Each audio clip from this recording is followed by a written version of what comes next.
Abril, por lo general, es un mes en el que los bolivianos nos hemos acostumbrado a hablar del incremento salarial, porque claro, el 1 de mayo solía ser el día en el que se anunciaba cuánto sería el incremento para los trabajadores. Este año, la Central Obrera Boliviana ya ha presentado su pliego petitorio y este pliego incluye un pedido de incremento salarial del 20% al básico y del 20% al mínimo. Sin embargo, recordemos que hace poquito, en diciembre, ya se decretó el incremento del mínimo en 20% y ahora está en 3.300 bolivianos a raíz del levantamiento de gran parte de la subvención de los combustibles en Bolivia. Hoy día ya tenemos a nuestro panel listo. Vamos a empezar dando la bienvenida a Javier Gómez. Javier es economista, exdirector del CEDLA y nos encanta tenerlo aquí en el estudio. Buen día, Javier. Mary, siempre un gusto. Muy bien, Javier, vamos a empezar entonces con la pregunta lógica. ¿Es posible aumentar los salarios en este contexto en el que está Bolivia? Obviamente hemos tenido inflación, estamos en un contexto de crisis, las empresas no quieren saber del tema, pero queremos una opinión de un experto, así es que por eso te hemos invitado. Adelante. Bueno, tenemos, gracias Mary, tenemos un rezago en el salario nacional de hace al menos 3 años. Hemos tenido una inflación, llamaremos una inflación oculta, a razón de que el IPC no estaba mostrando con claridad el impacto que tenía el aumento del tipo de cambio del dólar, la ausencia del dólar en los bienes importados. Nosotros, 20 años, hemos estructurado una relación con la importación muy importante, a razón de que hemos tenido la moneda apreciada y que fácilmente las personas dejaban de producir para mejor importar. El momento en que hay un impacto el 2023, con el incremento radical del tipo de cambio, hay una ruptura en los procesos de logística para la importación y después un aumento mayor a la variación del tipo de cambio por parte de los importadores para coberturar los insumos que traían anticipadamente. Entonces, los precios subieron muy fuerte, hubo escasez de medicamentos, por ejemplo, o de bienes esenciales. Y ese trayecto ha generado, lógicamente, una reducción de oferta de bienes, y esa reducción de oferta de bienes ha golpeado fuertemente los precios. Estábamos casi al final del gobierno de Luis Arce, o estábamos esperando ya la finalización del gobierno de Luis Arce. La población soportó, aguantó, aguantó la caída de su capacidad adquisitiva. Paralelamente se iban reduciendo empleos, lógicamente el sector empresarial y el propio sector público, por la caída de ingresos, comenzó a reducir rápidamente la capacidad de emplear. Y eso hizo que mucha gente salga al sector informal de autoemprendimiento, haciendo que que el salario mínimo nacional, que es un referente, no sea necesariamente el referente por el cual la gente se contrata o se autoemplea. Entonces, el salario mínimo es importante, es un referente importante, pero no necesariamente está marcando el comportamiento del acuerdo laboral, entre el obrero patronal y en muchos casos entre las personas que generan autoempleo para su sobrevivencia. ¿Qué significa eso, Javier, que está ganando menos que el salario mínimo? Más del 50%, según datos que hemos tenido en el CEDLA, más del 50% de los trabajadores acuerdan o tienen ingresos por debajo del salario mínimo nacional. Entonces, como te digo, la referencia del salario mínimo, el aumento, el impacto que tiene sobre el salario básico, tiene que ver con una formalidad que cada vez es más pequeña. Eso quiere decir, Javier, que los trabajadores están en lo correcto al pedir un incremento salarial, pero en el fondo este incremento salarial no impacta en todos los trabajadores. Es así, no impacta en la mayoría de los trabajadores. La propia Central Obrera Boliviana, que tiene como potestad y obligación defender el derecho de los trabajadores, entre esos un salario digno, no toma también en cuenta que la discusión de cómo afiliamos, cómo organizamos, cómo asociamos a nuevos sectores de trabajadores y trabajadores que no tienen la cobertura del salario mínimo y no tienen, lógicamente, la cobertura de seguridad social, no tienen salud, tampoco un aporte a la seguridad social de largo plazo. Claro, estamos hablando de cuánto por ciento de informalidad en Bolivia, 80. Bolivia es el país con más informalidad en la región, y podemos creer que es uno de los países más informales del mundo. Wow. 82% según la OIT. Este proceso que siempre ha estado muy alto, entre 70 y tantos, después del COVID, después de la pandemia, algo que no se ha discutido en Bolivia ha sido el impacto que ha tenido sobre el mercado laboral, ¿ya? Rápidamente el 22, 21, 22, si ustedes se acuerdan, todos queríamos salir de la pandemia, ¿ya? Queríamos salir de la crisis de la pandemia, volver a nuestras actividades diarias, intentar recuperar nuestra economía, y ese lapso tuvimos como una burbujita de recuperación. El gobierno nos decía que habíamos crecido, no sé, en ese momento creo que 8%, y todos nos sentíamos que habíamos vuelto a la normalidad. Bueno, no volvimos a la normalidad. O sea, un impacto muy duro en las familias, nos endeudamos más, ¿ya? En esos meses, si bien se paralizó vía diferimiento, vía prórroga, prórroga los créditos que tenían las familias, la gente que necesitaba comenzó a prestarse por fuera del sistema financiero, pues, se prestaba a la tía o de especuladores, y eso ha generado más endeudamiento en las familias. Entonces, el 23 comienza la crisis, la gasolina escasea, hay una caída otra vez en el suministro de bienes, y todo eso la gente lo va absorbiendo acompañado de un circo, ¿ya? Yo voy a llamar un circo, de un circo político, de una pugna, una disputa entre dirigentes políticos que nos llena la agenda política, nos llena la agenda de los medios, que no nos permite mirar con profundidad lo que ha pasado en la economía de la población, en la economía de los hogares, de los trabajadores, y lógicamente en la economía en general. Bueno, lo bueno es que podemos hablar con conocimiento de causa porque cada uno de los bolivianos, cada una de las bolivianas lo hemos sentido en nuestro bolsillo, en nuestras familias, cuando íbamos al mercado, cuando seguimos yendo al mercado, porque los precios siguen altos de algunos productos básicos, por ejemplo, como la carne, en fin. Quisiera poner un par de láminas que hemos traído para mostrar cómo está la inflación en estos momentos y cómo ha crecido el salario mínimo. Por favor, adelante con esas láminas. Empezamos con la inflación. La inflación acumulada del año 2025, es decir, todo el año pasado, 20.40%. Eso nos está reflejando esta subida de precios enorme que ha habido en los alimentos, en todos los ítems que se señalan para obtener este dato del 20.40%. La inflación acumulada de los últimos 12 meses, es decir, hasta ahora, es 15,05%. ¿Y por qué ese porcentaje? Porque este año hemos tenido deflación, es decir, hay una inflación negativa, y eso es lo que vamos a ver ahora en el siguiente cuadro, ahí mismo, pero no cambiemos la lámina. Inflación de los últimos 3 meses, en enero de 2026, 1,31, todavía inflación positiva. En febrero de 2026, menos 0.62%, en marzo de este año, es decir, ahorita acaba de salir este dato, menos 0.34%, y la acumulada de los 3 meses es 0.34% positiva. ¿Qué te dicen estos datos, Javier? ¿Tú crees que deberían ser un referente para la negociación de un incremento salarial? Es posible que sea un referente. Normalmente una de las posiciones del sector empresarial y de muchas veces del gobierno ha sido hacer un aumento con recomposición de compra por parte del salario. Entonces sí puede ser un referente, ya que en diciembre, como tú lo decías anticipadamente, en diciembre hubo un aumento al salario mínimo del 20%. La dificultad está ya en la política.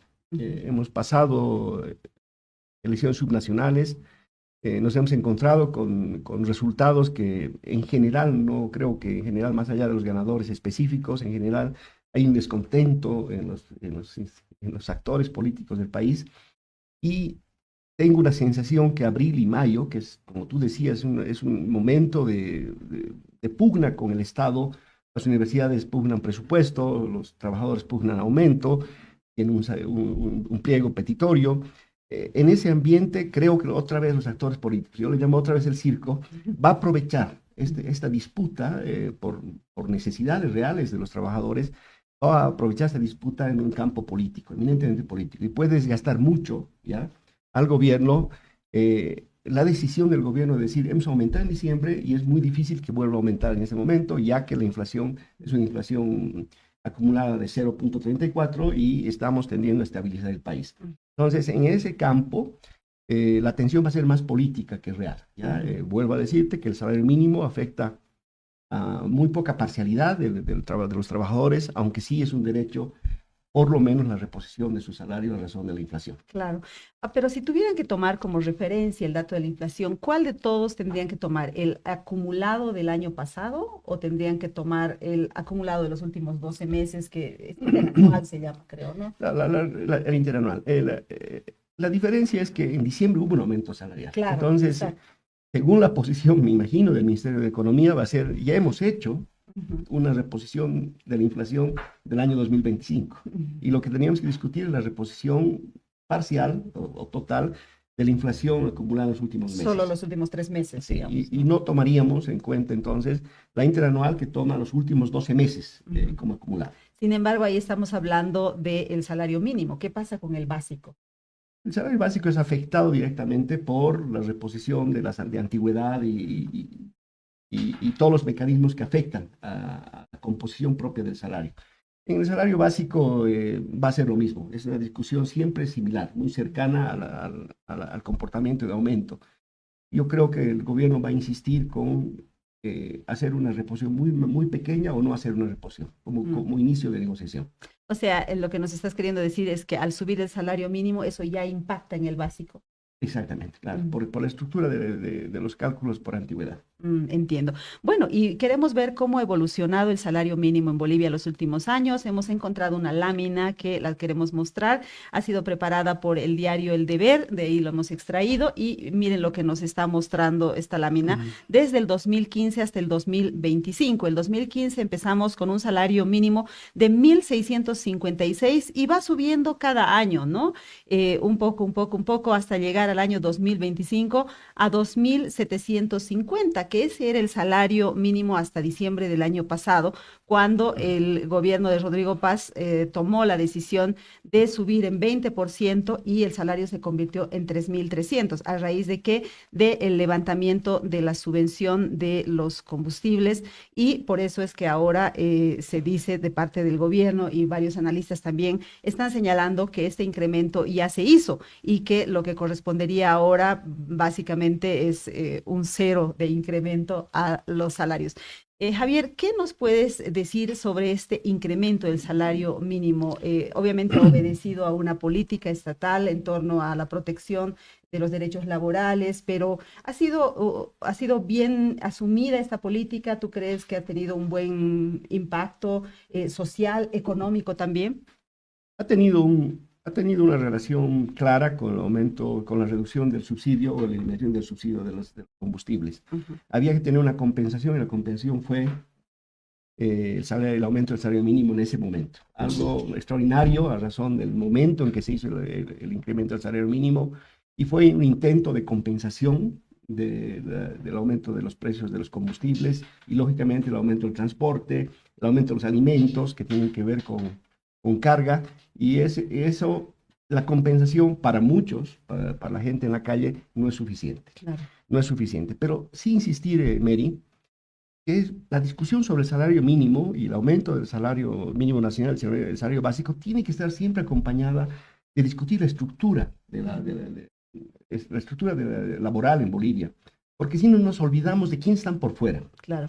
Y por fuera está, para que la audiencia nos encuentre una referencia, disculpen, es los que los atienden en un snack.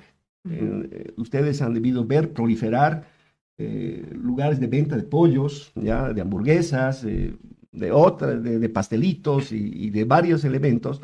Es gente que ha perdido empleo, son jóvenes que han salido al mercado laboral y si bien no se han desalentado, han seguido buscando y han encontrado la posibilidad de hacer una inversión, muchas veces con deuda, muchas veces con crédito, para instalar un establecimiento que normalmente su ingreso mensual es 1.000 bolivianos.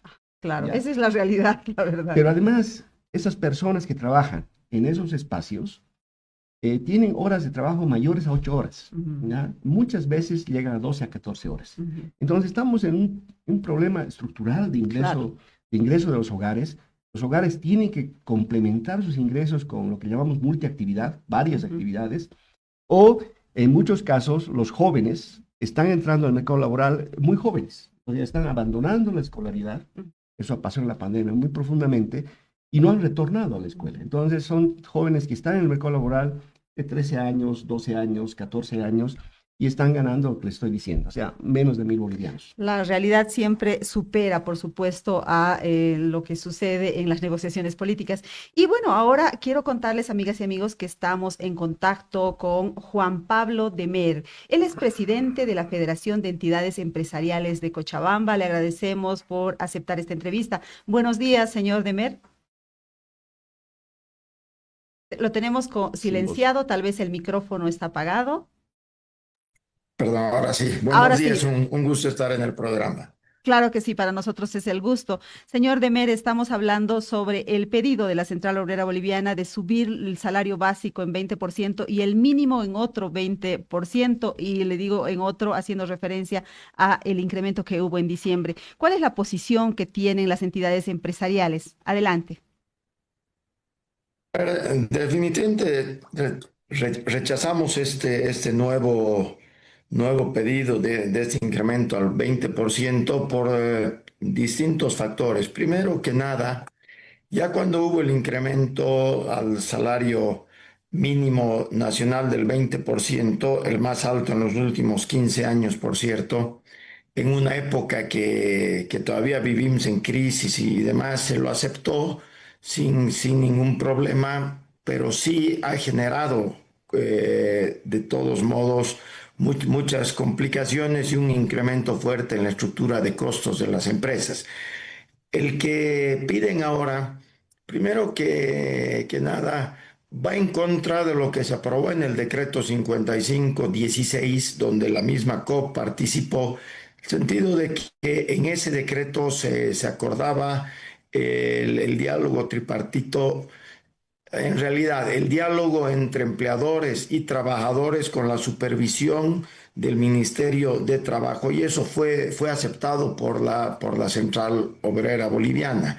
Y ahora se retrocede nuevamente entrando en un pedido unilateral dirigido directo al gobierno, dejando nuevamente de lado el diálogo con los empleadores, al igual que en los últimos 20 años, lo cual hemos estado reclamando sistemáticamente año tras año en estos últimos 20 años, de que se debe incorporar en el diálogo a los empleadores, que son los que más conocen la situación de su sector, de su empresa, de la región. No es el mismo desempeño que tienen en el país todas las regiones, no tienen las mismas posibilidades, y tanto empleadores como trabajadores de las empresas conocen claramente la situación de cada empresa. Entonces, forzar a un incremento plano para todos, sin tomar en cuenta otro tipo de criterios que son los que directamente afectan a las empresas, no estamos de acuerdo en absoluto,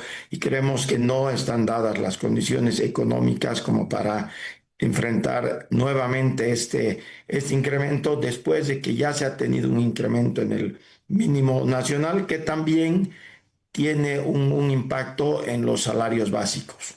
Sin embargo, es probable que el gobierno los convoque a ustedes como gremio empresarial porque han señalado las autoridades que el diálogo debería ser tripartito, evidentemente, ¿no? Entonces, es probable que se abra ese proceso de negociación. Pero más allá del asunto, quería preguntarle cuál es la situación de las empresas.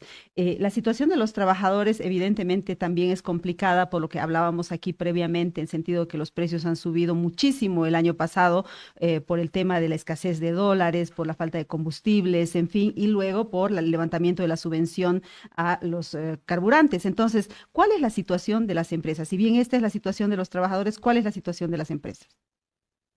Bueno, estamos viviendo 2 últimos años con un fuerte deterioro de la economía, con una crisis nacional en la economía muy fuerte que afecta a muchas empresas. Muchas empresas en estos últimos años han cerrado o han disminuido sus operaciones al mínimo, porque la situación realmente ha sido muy complicada económicamente, y estas medidas que menciona de la subvención de los hidrocarburos también ha afectado negativamente en los costos de las empresas, y no han habido otras medidas que se hayan sacado hasta ahora por parte del gobierno, que puedan compensar en cierto grado este impacto que se ha tenido en la economía de las empresas, por la eliminación de la subvención por un lado y por el incremento del 20% en el mínimo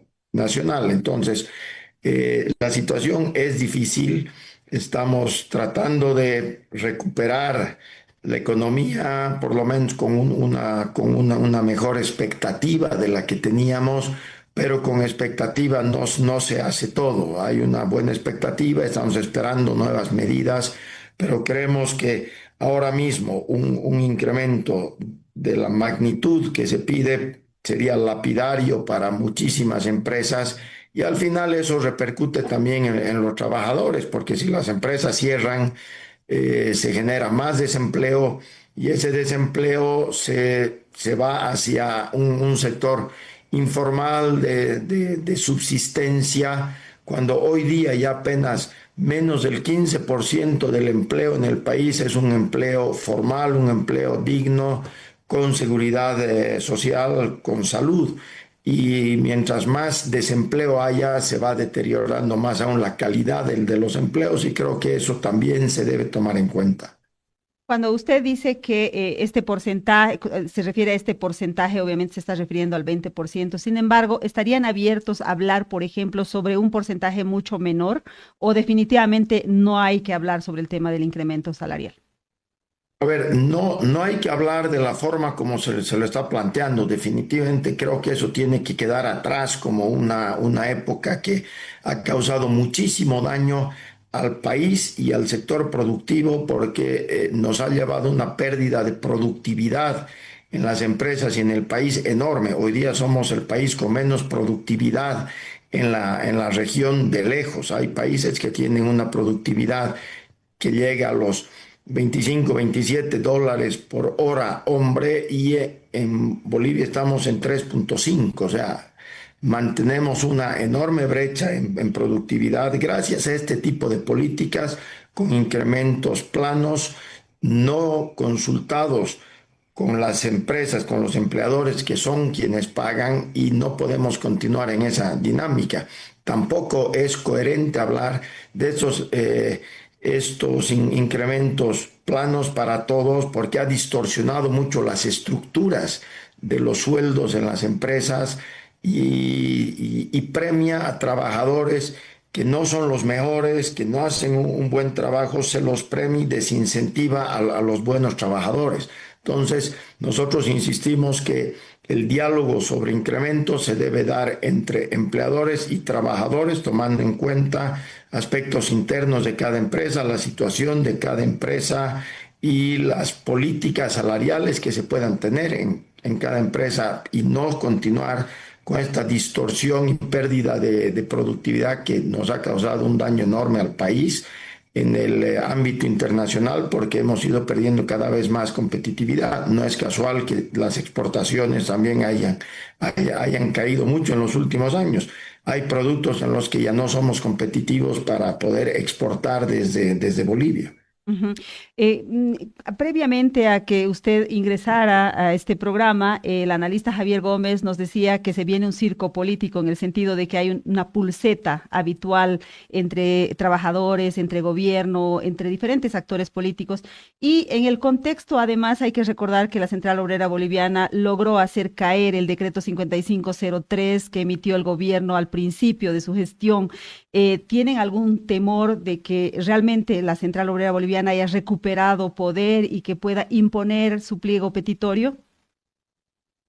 Más allá de que recupere o no, al final es una institución fuerte, la COP y demás, pero más allá de las fuerzas hay que ser responsables con la economía y responsables con el aparato productivo tan golpeado en el país y responsables con la generación de empleos.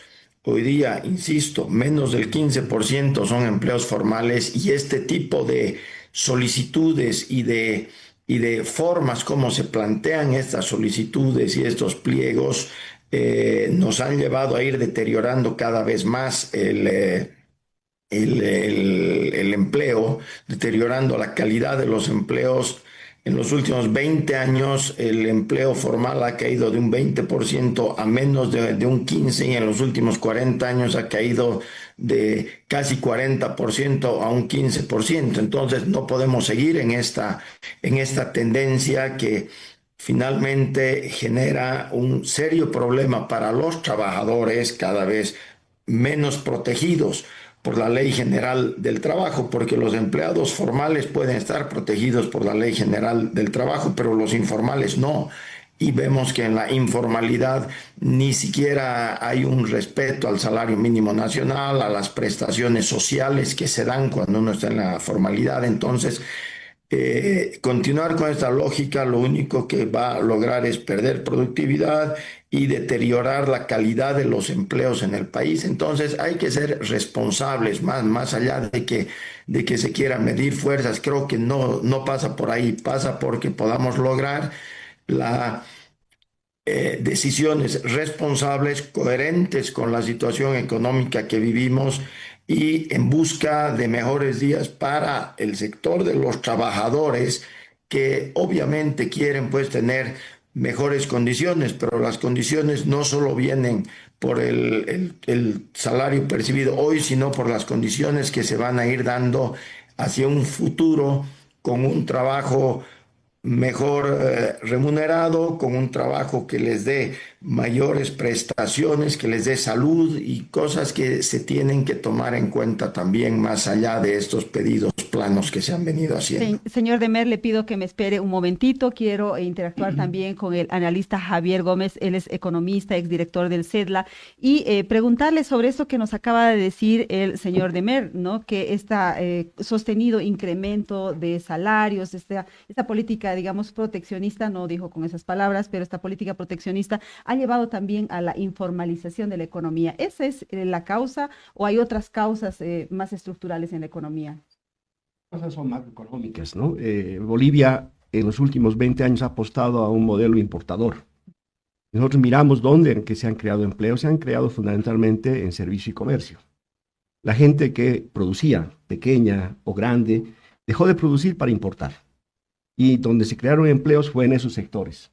Es verdad que la discusión que pone Pablo en la mesa es importante a razón de el salario y la productividad.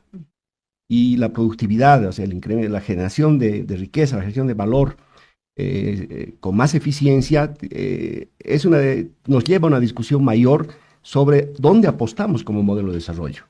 Creo yo que el cambio del salario, del tipo de cambio forzado, no ha sido un tipo de cambio planificado, ha generado un vacío en las importaciones y una urgencia del aparato productivo nacional de intentar cubrir la reducción fuerte de oferta de bienes, y eso nos puede permitir creer que el sector productivo, en este caso el sector productivo agroindustrial, está recuperando capacidades de producción, y ahí tiene que estar acompañado, sí, con seguridad, de más tecnología, más productividad, y podamos, ojalá, ser más competitivos con en el país frente a la región y al mundo.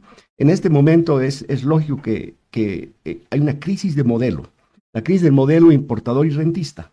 Eso ha generado una expectativa de la gente, ha generado movilidad social, la gente ha tenido recursos, pero no de manera sostenible. Aún en el proceso de incremento del salario mínimo, aún en el proceso de incremento del producto en el tiempo de Evo Morales, por ejemplo, el empleo público siguió deteriorándose. El sector público se acostumbró a contratar vía consultoría a buena parte de sus trabajadores. Esos trabajadores ya estaban viviendo con algo de precariedad o informalidad. Entonces, este momento en que todos los municipios, las gobernaciones, las entidades públicas están reduciendo empleo sin beneficios sociales. No están renovando contratos. Entonces, ya teníamos en el tiempo de Evo Morales una alta tendencia a la informalización del empleo. Y es verdad que cuando miramos datos, el sector industrial ha reducido drásticamente la oferta de empleo. Y ese elemento tiene que recuperarse. Tenemos que pensar en que Bolivia debe producir más, debe producir mejor, ¿ya? y en ese sentido mejorar las capacidades de empleo y los ingresos de los trabajadores y sus hogares. Señor Demer, en el marco de este nuevo ciclo político, ¿qué es lo que ustedes esperan respecto a su relación con el gobierno? Por ejemplo, ¿esperarían una flexibilización de normas laborales, por ejemplo? Porque siempre están explicando que, por ejemplo, es difícil despedir a un trabajador que no está cumpliendo con sus funciones o que se les impone los aumentos salariales, en fin. ¿Qué esperarían ustedes como política estatal al respecto? Nosotros hemos planteado que es necesario una, una modernización de la Ley General del Trabajo que data de 83 años atrás. O sea, estamos hablando de que todas las condiciones laborales en el mundo y en el país han cambiado en 83 años y la ley debe modernizarse, debe adecuarse a nuevos esquemas de trabajo, a nuevas modalidades de trabajo que hay. Y eso se debe considerar, porque además que leyes de trabajo tan proteccionistas, en el fondo están generando en el largo plazo mayor daño al sector trabajador, porque poner tantos candados lleva a la informalización del empleo, como comentaba. Entonces, creo que es necesario darle una mirada a la Ley General del Trabajo, que en ningún caso cuando hemos planteado esto nos hemos referido a volcar todo y a desconocer los espacios ganados por los trabajadores. Eso está consolidado, pero sí es necesario poder modernizar y darle una mirada global a cómo adaptar la actual ley a los tiempos actuales.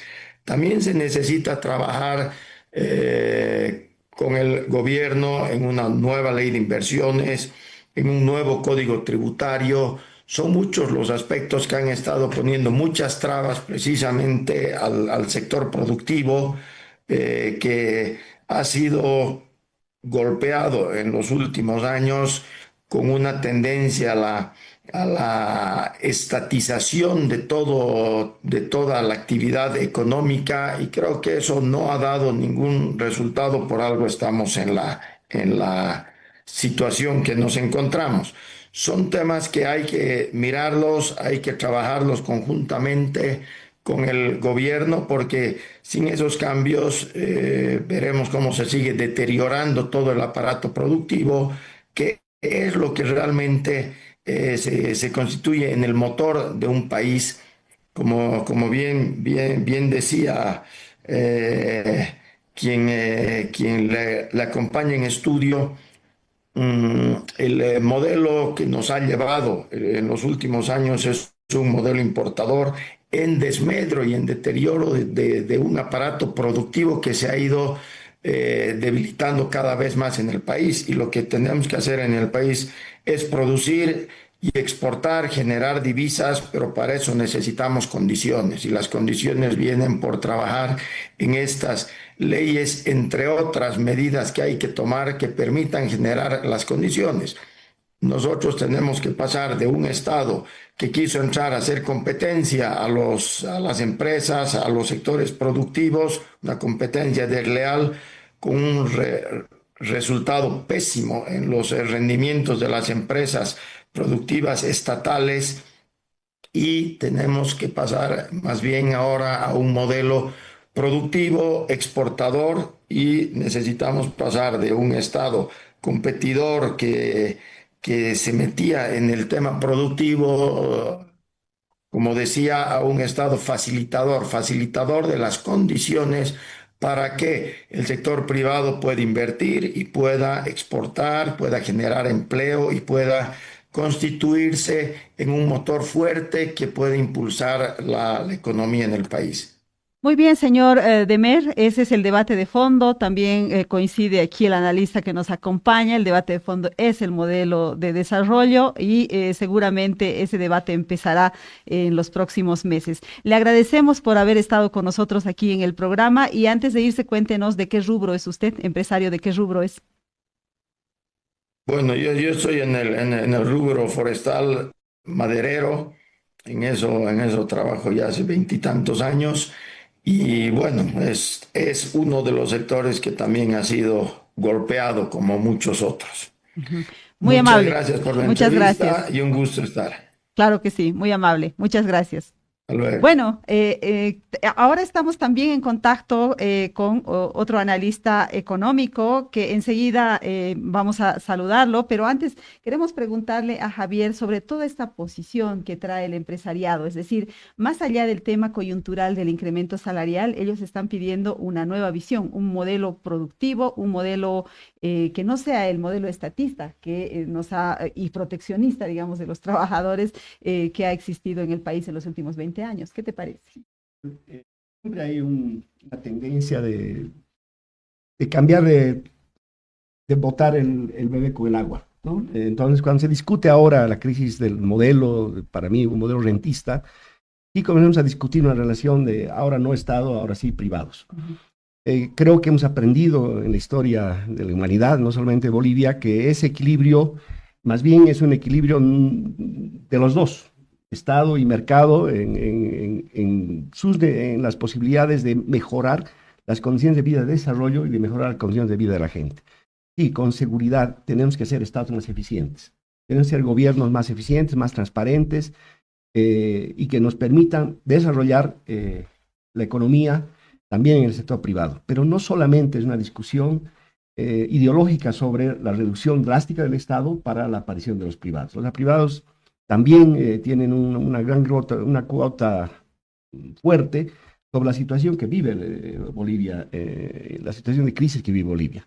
Siempre acordarse que con los datos que tenemos, 15% de formalidad, 85% de informalidad, siempre el trabajador no tiene cómo transferir su incremento de costos a su salario. No depende de él el salario, depende de otros. Entonces, cuando nosotros hablamos con el sector empresarial sobre el tema del salario, es verdad que aumenta sus costos, pero ellos tienen todavía la posibilidad, en muchos de los casos, de transferir a los precios, Ujú. algo que el trabajador no lo No, puede hacer. tiene que disminuir su canasta en Disminuir algún, su calidad de vida muy claro, rápidamente. su consumo, digamos, ¿no? Bueno, estamos en contacto con Fernando Romero. Fernando es economista. Bienvenido, Fernando. Buenos días. Gracias por estar con nosotros. ¿Cómo estás, Mary? Muy buenos días también, señor empresario. Disculpas, no conozco el nombre, pero igual, gracias por la invitación. Y bueno, atento a hablar de este tema tan importante y tan trascendental, yo diría, como es el incremento salarial que ha pedido la COP. Ajá. Bueno, el señor Juan Pablo Demer, que es el presidente de las entidades empresariales de Cochabamba, acaba de salirse ya de nuestro programa, pero bueno, ha estado igual respondiendo algunas preguntas. Y sí nos acompaña en el estudio Javier Gómez, que es también economista, exdirector del CEDLA. Bueno, Fernando, la pregunta para ti es la misma que le hice a Javier al principio. ¿Es posible hablar de un incremento salarial en este momento? La COP está pidiendo 20% al básico y 20% al mínimo. Adelante. Bueno, hablar se puede hablar, pero que se tenga que implementar en un escenario tan complejo financieramente hablando, no solo para el sector público, sino para el sector privado, creo que la respuesta es un rotundo no. Hay razones estructurales que estamos viendo actualmente. La inflación en la gestión pasada es un 20,4%. Eso, claro, es el argumento técnico que sostiene la COP. Pero tenemos todavía una economía recalentada a pesar de los datos deflacionarios que hemos vivido en marzo y febrero pasado, aunque yo creo que ha sido más por reajustes de mercado.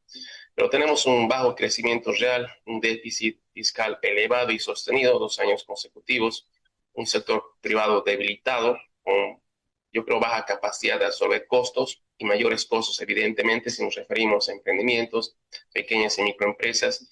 Y hay problemas estructurales de la economía que no se han resuelto, como el tema de los carburantes. Ahora se está tratando de equilibrar un poco con el tipo de cambio referencial, pero esos son temas creo que coyunturales. Hasta el momento el gobierno no ha tomado una medida estructural y aprobar esa medida no solamente, y hay que recordar, estimada Mary, de que ya existe un decreto supremo vigente en el cual no observé mucho reclamo del sector privado, el cual es el Decreto Supremo 5516, el cual ya ha definido un incremento del mínimo nacional de 3.300 bolivianos, es decir, en un 20%, y la COP a eso está añadiendo que quiere que el haber básico se aumente en un 20%. Ambos yo creo que es algo totalmente insensato para esta realidad, y las consecuencias más probables, si es que se daría en un escenario nada realista y además irresponsable, yo diría, va a generar más inflación, inflación de costos, ¿no? Aparte, posiblemente tengamos una inflación mucho mayor importada por lo que está sucediendo en el Medio Oriente, va a empujar a una mayor informalidad, porque muchas empresas y además emprendimientos no van a poder sostener sus negocios, sus unidades productivas, y las cierran o las vuelven en un sistema negro, ¿no? Ilegal, al igual que la contratación de sus trabajadores, ¿no? Y Ujú. puede generar evidentemente mayor gasto y déficit fiscal, ¿no? Y emisión monetaria, porque un Estado que de hecho ya es muy grande, incrementar ambos elementos sería, yo digo, fatal. Creo que también esto no sería nada, creo que saludable para la economía. En términos Fernando, sencillos, yo recomendaría que no se haga el incremento salarial en esa medida al menos. Fernando, ¿tú eres asalariado? Sí, sí, bueno, a rato sí. Bueno, entonces estás hablando en contra de tus intereses. Bueno, te hago la pregunta porque hace algún tiempo yo te hice una entrevista en otro espacio periodístico y hablamos sobre la pérdida del poder adquisitivo del salario, ¿no? ¿No sería un factor a considerar en esta coyuntura? No, es que yo tengo que hablar con responsabilidad, equidad y objetividad. Claro que yo, si fuera muy egoísta, diría que se incrementa aunque sea un 50%, ¿no? Pero sé que eso va a generar una gran carga fiscal para los municipios, universidades, gobernaciones, las entidades públicas, el gobierno central y las mismas empresas privadas, ¿no? Que luego transfieren todo ese tipo de costos al consumidor final. Y como dijo mi colega, Juan Pablo, si no me equivoco el nombre, es Ujú. cierto, No, los es Javier. trabajadores no tienen a quién transferir, ¿no? Ujú. Y esto pues genera luego un efecto dominó, ¿no? Porque luego ese 85% y más de trabajadores informales del país van a tratar de equilibrar, ¿no? Lo que es ese incremento salarial, porque al ver que un sector está incrementando sus ingresos, aunque no en términos reales, ellos también van a subir la caserita que vende en el mercado, el taxista y así. Y también no te olvides que van a tratar de subir inclusive los pasajes, ¿no? Entonces yo creo que hay que ser más realistas en una situación donde hay que buscar la estabilidad y el equilibrio económico, no poner en riesgo, en este caso, el poco empleo formal que hay en el país, y tratar de llegar a una negociación tripartita, que espero que se haga eso después de mucho tiempo, donde se hable en base a fundamentos técnicos, ¿no? Financieros y económicos, donde el gobierno sea mediador y no esté a favor ni en contra, ni en ese caso favoreciendo a otros. Hemos visto que en años anteriores la COP era el aliado político del gobierno, el gobierno siempre estaba a favor de la COP. Ahora espero que el gobierno no esté muy a favor de los empresarios porque hay acuerdos políticos de promedio, pero creo que en ese sentido hay varias opciones y no necesariamente un incremento de esa medida. Bueno, nos escribe Jaime Cárdenas Saavedra y nos dice, es con empresas públicas deficitarias y alto déficit fiscal, pues considero que es inviable un incremento salarial. Hay más circulación de dinero y como consecuencia más inflación. Le paso la palabra ahora a Javier Gómez para que hablemos de este tema. ¿Puede provocar más inflación el hecho de que haya un incremento salarial? ¿Sería otro factor en contra? Lógicamente, las empresas y las organizaciones económicas que tienen mucha fuerza laboral dentro de su estructura de costos van a intentar transferir ese incremento de costos a los precios. Pero estamos viviendo en los últimos 3 meses con la reducción de la inflación y la ausencia de recuperación de la economía, estamos viviendo por momentos de estanflación. Entonces, en realidad, la noticia de la reducción drástica de la inflación, no necesariamente, si no hay crecimiento, no necesariamente es una muy buena noticia. Estamos viendo que los precios que se incrementaron extraordinariamente y en muchos momentos sin respaldo, están reduciendo porque no hay demanda. Entonces están reduciendo, ustedes van a las farmacias, van a los supermercados, van a encontrar el 2 por 1. Incrementaron tanto los precios que en este momento tienen que reducir su stock porque importaron diciéndonos que estaban importando a 20 el tipo de cambio. Cuando en realidad hace ya 6 meses estábamos alrededor de 9 bolivianos. Y bueno, se están reduciendo determinados precios porque especularon mucho, ¿ya? Pero no necesariamente hay una recuperación de la demanda. Y eso tiene que ver con la caída drástica de los ingresos en las familias. Entonces, estamos en una condición de pensar que estamos con esta inflación. No tenemos datos todavía del crecimiento, pero los datos que ya nos daban el año pasado era de alrededor de 1%. Entonces, estamos en una situación muy difícil y tenemos que responder, es verdad, con una lectura más estructural de la economía. Tenemos que ver que sí, hay sectores que están en este momento que son ganadores, no todos son perdedores. Los ganadores, los sectores de la minería, los sectores agroindustriales, ya los propios sectores, el propio sector financiero con la posibilidad de haber especulado con el tipo de cambio, han sido ganadores. Y ellos tienen gran capacidad para absorber un aumento, un aumento salarial en los trabajadores de esos sectores. Lógicamente hay otros sectores perdedores. ¿Ya? Entre los sectores perdedores, voy a hablar sectores, en el sentido de perdedores, el sector público, que ya tiene un déficit público superior a 2 dígitos. Entonces es imposible, o debería ser difícil, que tengan la capacidad de volver a absorber un aumento salarial frente a un déficit público. En realidad, a una incapacidad de tener respaldo para pagar gasto corriente. En ese sentido, la discusión sí tiene que ser sectorial, ¿ya? Y también tenemos que ser claros que hay sectores que están teniendo la capacidad en este momento de aprovechar la apertura de exportaciones y no necesariamente esa apertura de exportaciones está generando beneficios a la economía macro, o sea, todavía no se están liquidando todos los dólares en Bolivia, entonces hay exportadores que liquidan sus dólares afuera y no ayudan mucho a las reservas. Y hay sectores que sí, que están con grave situación de deterioro. En la crisis del capitalismo siempre hay destrucción de capitales para recreación de nuevos capitales.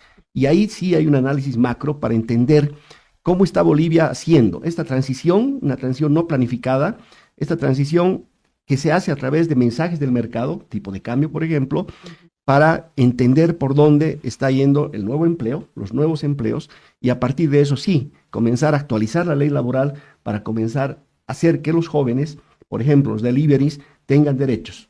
Hay muchos sectores que no entienden qué son los derechos laborales porque nunca los han vivido. Y tenemos que comenzar a entender cómo son sus condiciones laborales y cómo estructuramos nuevamente derechos para que ojalá en el futuro tengan la posibilidad de beneficiarse. Ahí está, el otro factor, el factor de los derechos. Nos escribe Roxana Delboy y dice, se pondría en riesgo el poco empleo formal que aún tiene el país. Se refiere obviamente al incremento salarial, que sería esa una consecuencia. Le paso la palabra ahora a Fernando Romero para reaccionar a estas dos cosas que nos decía Javier Gómez.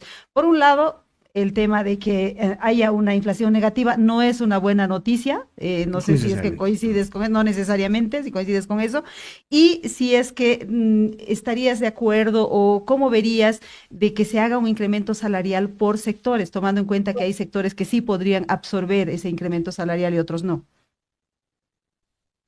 Bueno, Mary, sí, con Javier creo que tenemos varias coincidencias, evidentemente.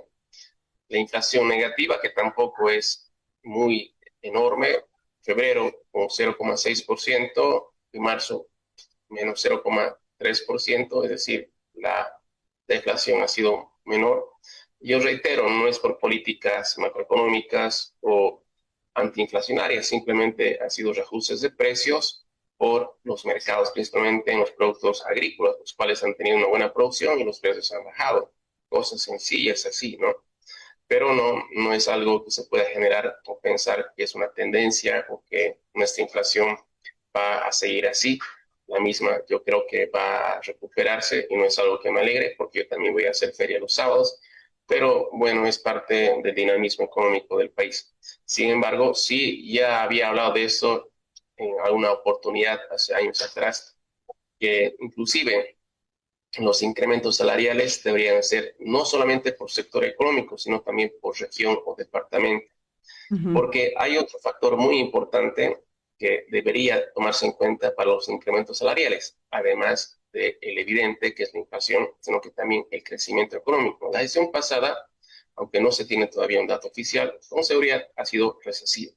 Quiere decir de que una economía que todavía tiene un nivel inflacionario importante, el interanual cerca del 15%, y una economía recesiva, es decir, que está produciendo cada vez menos o está produciendo muy poco, sería pues letal hacer un incremento salarial desmedido. Y por lo tanto, pues yo creo que en algún momento, más allá de las reformas normativas, institucionales, que también comparto lo que dice Javier, son fundamentales, es el tema de que se hagan incrementos por regiones, ¿no? Al final hay gobiernos autónomos y se debería permitir que en función a su dinamismo económico se hagan estos ajustes, ¿no? Porque no es lo mismo, por ejemplo, la alcaldía de Yunchara, que es una zona rural de Tarija, que la alcaldía del Alto, ¿no? Y Ujú. bueno, pues esto nos refleja una realidad que siempre hemos implementado políticas nada homogéneas ni nada tampoco equitativas. Y por lo tanto, creo que la situación, esto creo que nos conlleva a que en algún momento, más allá de hacer esos análisis que parecen sencillos, que se sienten en tres partes y debatan que sin este número o que no aquella cifra, deberíamos hacer una reforma en la inversión, en el ámbito laboral, en el cálculo de nuestras cuentas nacionales y, en fin, temas de fondo que en ese momento no se están discutiendo porque tampoco el gobierno, quieras o no, no ha implementado reformas económicas estructurales hasta la fecha. Claro, porque son tareas pendientes todavía, ¿no? Ni siquiera se ha enviado ley de inversiones, ley de hidrocarburos, ley de minería, que al parecer son las más urgentes, ¿no? Hablemos un poquito ya en el final del programa del poder de la Central Obrera Boliviana, del poder de movilización, de la falta, digamos, de gobernabilidad social que podría tener este gobierno. Empiezo con Javier Gómez. ¿Este puede ser un factor determinante? Sí, es determinante no por el peso de la COP. Yo creo, Mary, que en diciembre, cuando se discutió el decreto, el famoso decreto que se resolvió con una propuesta de la COP hacia el gobierno diciendo mantengamos el subsidio, pero mantengamos los tres artículos vinculados a la compensación, ya estaba mostrando una COP que intenta recuperar posición, pero es una COP negociadora. Eh, la COP puede tener protagonismo porque los actores políticos en desbande, ¿ya? Golpeados por la crisis del MAS, pueden articularse alrededor de una demanda sentida, que es el salario mínimo en un tiempo como es abril y mayo. Entonces, sí, la COP, más allá de la capacidad de la COP para articular reales organizaciones sindicales, haber incrementado sindicalización, que no lo ha hecho, sí se va a articular con fuerzas políticas pero muy ligadas a lo que fue el movimiento al socialismo y ahora ya no le entendemos que el nombre, pero que sí pueden generar una movilización muy fuerte. Lo están haciendo como, por ejemplo, el balotaje en La Paz. Esta articulación también se puede articular a razón de la calidad del transporte, la calidad de la gasolina o en este momento el salario mínimo. Entonces la COP no está creciendo lo que llamaríamos estructuralmente, no está creciendo por lo que es ayudar a que los trabajadores se organicen, se sindicalicen y tengan derechos. La COP está jugando otra vez ese papel que tuvo en el Pacto de Unidad, ¿ya? Intentar ser Político. parte de un tándem de organizaciones dirigenciales que tienen intereses particulares, pero que se suman para, en este momento, quizás debilitar una transición democrática que es muy criticada por todos nosotros en el sentido de su aceleración para tomar medidas, pero que es necesaria para vencer, o sea, superar la crisis económica que hemos vivido en el país. Claro, de hecho, durante los 20 años de el MAS, la COP ha cogobernado, básicamente, Exactamente. ¿no? No solamente ha sido un factor de apoyo, sino que ha sido un cogobierno con el MAS. Fernando, ¿quisieras decir algo respecto a esto? ¿Es un factor, según tú, o no debería ser un factor?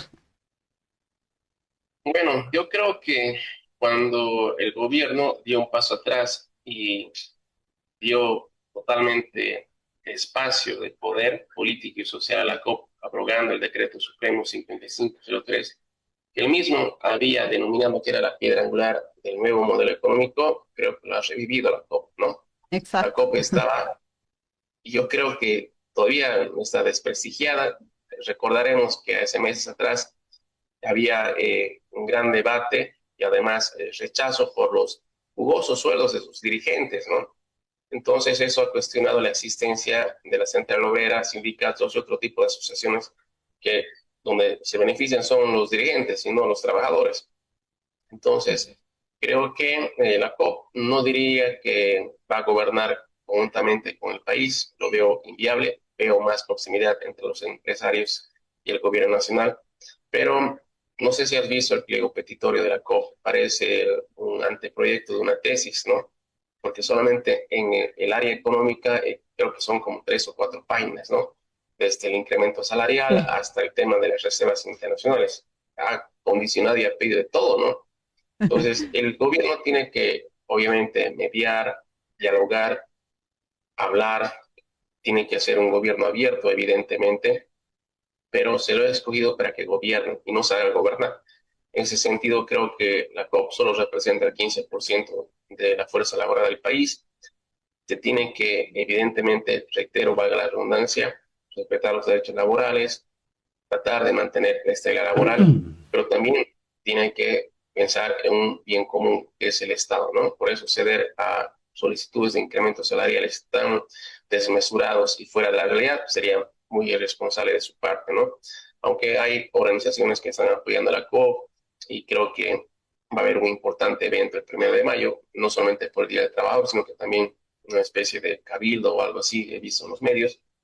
Creo que es importante tratar de que hasta esa fecha se llegue ya con algo concreto, en una negociación en la cual sea sensata y pragmática, pero por el momento espero que no pese lo político y además el gobierno tiene que ser muy fuerte, ¿no? Porque si no, eso genera signos de debilidad, poca gobernabilidad y creo que aquí el gobierno, reitero, ha sido escogido para ello. Muy bien, muchísimas gracias, Fernando, por esas apreciaciones. Muy amable por haber estado en nuestro programa. No, no, Mary, más bien discúlpame por el breve tiempo, a veces la gente está apretada, pero igual te mando un gran saludo, Mary, gracias por haberme invitado nuevamente a tu programa. Dicen que no hay primera sin segunda, así Como dicen en las cuecas, Tarija, así pues, que entre sí, sí, chapacos.